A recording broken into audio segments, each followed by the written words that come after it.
Welcome to the Nonprofit Exchange Podcast. Stories by leaders for leaders to help you raise the bar on your own excellence, to release the potential inside of you. Now, here's today's podcast.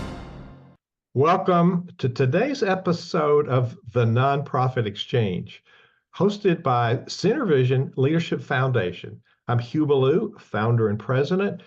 Center Vision is like in music, ensemble. It's like ensemble. It's the synergy of what we do together, and we create that synergy in our organization, our teams, our boards, our volunteers, our staff, because we have a vision, and also because we step up as a leader. My guest today is a very special friend, a prolific author and filmmaker. He's got over 100 creative projects. Phil Cousineau, welcome to the Nonprofit Exchange, and please tell people a little bit about who you are and why you do this work. Good morning, Hugh. Thank you for the invitation. Greetings to everyone out there in the ether. Yeah, I'm Phil Cousineau. I grew up in Detroit in one of probably the last families in America, maybe the world, in the 1950s who actually read books together out loud. But even more than that, we would read, with my father in the lead, books from Homer to Mark Twain and many things in between. But then my dad had a pedagogy, that fancy old word for a teaching style, in which he would take us to a museum or an art exhibition or a ballpark that helped elucidate what we had just read in the book. So if we read Moby Dick, he would take us in the car, the old Ford station wagon from Detroit, all the way to New Bedford, Massachusetts, to go to the home of Melville. And there is something about that that has gotten into me, so that I read prodigiously, but then I write and then I teach in the places that I read about. So I think this is an echo of growing up in Soul City, America, Motown, Detroit, in which I grew up French Catholic, but so I grew up with a sense of spirituality, that everything in the world had some kind of spirit or soul. But I was also a ball player, and I loved music all along. My life since leaving Detroit has been a kind of weave of looking for soul in art, but also soul in real life, political work, the environmental work, and it all comes together with a notion about leadership. I was captain of my high school basketball team, co-captain, captain of the track team. And I learned early on, although I was very shy and quiet growing up on the streets of Detroit, that leadership means a great deal.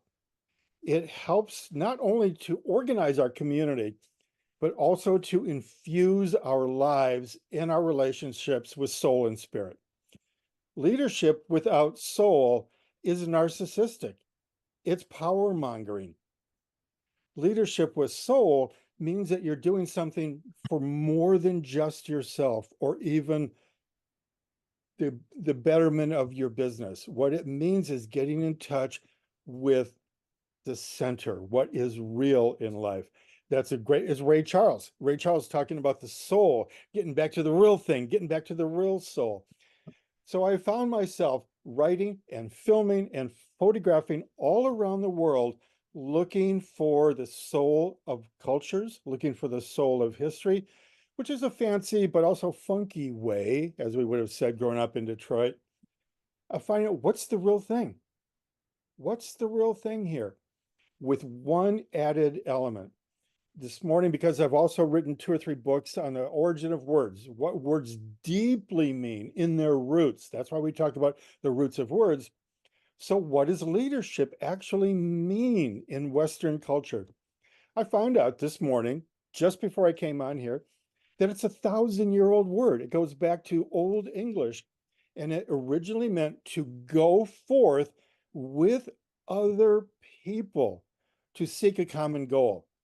And for the leader itself to guide. So not just me pulling you along because I'm inspired and I'm messianic and so on, but for the common weal, a beautiful old word. the benefit of everybody. Why would this mean something now? Here, I just turned 70, but I have 5 more books in the works. I'm working on 3 more films. I'm more infused than ever. Why? Because I believe that as the Atlantic Monthly, that prestigious magazine, which is 150 years old or so, wrote just a few months ago, we are conceivably, arbitrarily, or arguably the most innovative, inventive, futuristic culture in human history, bar none. We are also the loneliest culture in human history, where most people, especially men, do not have friends after the age of 40. Women feel alone, left behind in different parts of the country and so on. How can we heal this great divide while moving into a future? We do it with soulful leadership.